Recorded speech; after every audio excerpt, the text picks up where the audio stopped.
Loan app వేధింపులకు మరో యువకుడు బలయ్యాడు. కొత్తగూడెం చెందిన శీలం మనోజ్ దుండిగల్ ఏరోనాటికల్ కాలేజ్లో బీటెక్ థర్డ్ ఇయర్ చదువుతున్నాడు.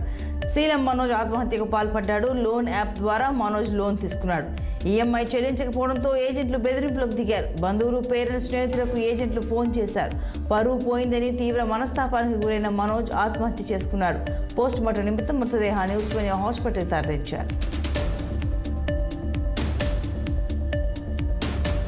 బీజేపీ మాజీ ఎమ్మెల్యే ఎన్వీఎస్ఎస్ ప్రభాకర్ కు కాంగ్రెస్ లీగల్ నోటీసులు పంపించింది. కాంగ్రెస్ తెలంగాణ వ్యవహారాల ఇన్ఛార్జ్ దీపదాస్ మున్షిపై ప్రభాకర్ ఆరోపణలు చేశారు. దీపదాస్ మున్షి కాంగ్రెస్ నేతల నుంచి బెంచ్ కారు తీసుకున్నట్టు ఆరోపణలు చేశారు. ప్రభాకర్ ఆరోపణలపై దీపదాస్ మున్షి ఆగ్రహం వ్యక్తం చేశారు. ఆరోపణలపై 2 రోజుల్లో ఆధారాలు చూపించాలని డిమాండ్ చేశారు. లేదంటే 10 కోట్ల పరువు నష్టం దావా వేస్తానని దీపదాస్ మున్షి హెచ్చరించారు.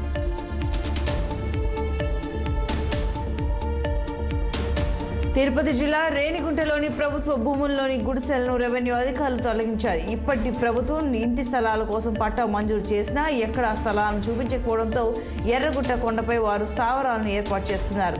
గత నెల రోజులుగా గుడిసెలు వేసుకుని జీవనం సాగిస్తున్న వారిని ఖాళీ చేయించి గుడిసెలను తొలగించేశారు. అనంతరం ఆర్డీఓ రవిశంకర్ మాట్లాడుతూ ఈ స్థలాలు ప్రభుత్వానికి చెందినవని, ఇక్కడ స్థావరాలు ఏర్పాటు చేసుకున్న వారు నిజమైన పేదవారైతే వారిని వెరిఫై చేసి వారికి స్థలాన్ని కేటాయిస్తామని హామీ ఇచ్చారు.